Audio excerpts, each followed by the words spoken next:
Yeah, the last few months were really exciting from a product standpoint at Intruder. So I thought I'd give a really quick update on kind of what's new. So firstly, really, so we've been doing infrastructure scanning for a while now, and that's kind of what people know us for. And last year, we were really excited to launch authenticated web app scanning, as Joe was talking about in the portal demo.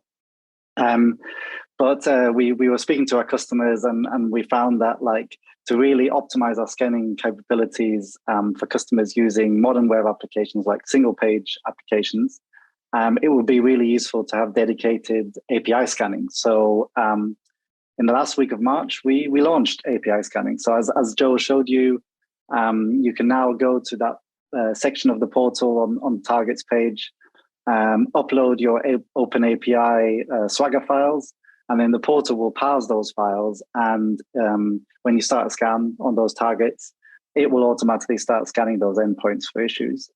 And under the hood, we're using the, same actually as for the authenticated web app scanning, but we're using the OWASP ZAP scanner for this. You can see this on the checks page as well, which is a really powerful web application scanner that is really good at finding dangerous security issues like SQL injection or cross-site scripting. So as Joe showed you earlier, check out the checks page, and it really gives you good information on like all the different things that this scanner can find. So it's definitely worth checking out. For now, we scan REST APIs. But we are definitely looking at adding more API types. So head to that page and request or vote for any other APIs that you would like to scan. One of the options already on there that you can vote for is GraphQL, but you can also just suggest any other APIs that you use. And we really do use that feedback to figure out what to work on next, because we want to ensure we build something that our customers actually want and need. The other big feature that we launched recently is a really exciting one for premium and Vanguard customers. So that plan is really all about continuous attack surface monitoring. So we do provide that to some extent also to pro customers via the network view. But premium and Vanguard really gives you that extra edge with daily network scans and prioritized ETS and emerging threat scans and so on.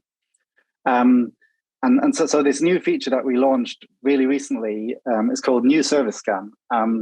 So as part of the network scans, we will already be able to tell you very shortly after a new server is spun up and a new port or service is being opened, because we're doing these daily scans. It's great to know that these kind of things happen, because you can check, as Joe said, whether you actually want that port to be open, and just you have really good visibility of any changes to your infrastructure. But this new functionality, the new service scan, now also gives you this additional peace of mind, because basically what happens is, as soon as a new port opens or a new service comes onto the internet, we will start a vulnerability scan, which will cover that port or service.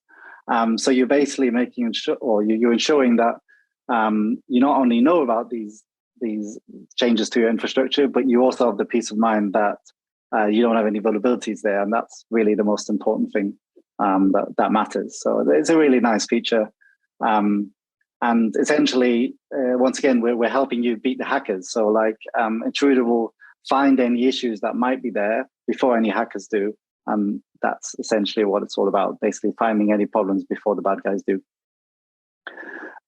Aside from these really big ones, we released a bunch of kind of smaller features. Some of them, again, were already covered by Joe in his excellent demo. So that was tag management. So as he pointed out, you can now edit your tags, delete tags, and really nicely kind of make sure you've gotten them all in order. Improved filtering. So the networks page is now really quite sophisticated in terms of letting you drill down onto like only looking at specific ports that might be open or services and those kind of things. Or you can check that if you have a certain application, for instance, that you want to have behind a firewall, you can use Network View to really make sure that that service is not visible on the internet, and if it was, it will be shown on Network View. So really nice, those filters. And then obviously also, Hannah already talked about as well, the integrations, where really there's a whole bunch of integrations there already, but we are keen to add more integrations. And again, it's all about building stuff that our customers want to see. So go ahead and vote for integrations or add new ones via the Canny feature request tool, if there's others there that aren't in the list and that you think would be useful for you. And then finally, a really nice feature that we added recently was role-based access controls. So you can now add read-only users to your account. This is useful if you, for instance, have people in your organization who want visibility of any security issues, but they're not really involved in running scans as such or administering targets or anything like that. So you could just add those users and they'll be able to see anything they need to see. For instance, billing users as well, if you just want to add someone who can basically download invoices or something like that, add them as read-only users, and that's the way to go. Feel free to always log into Canny, our feature request platform that you can access via the portal. You'll be able to see any kind of existing feature requests that have been added there already. You can add new ones, you can vote, and it really massively helps us kind of prioritize to make sure that we're building the stuff that you guys need and want. So thanks very much.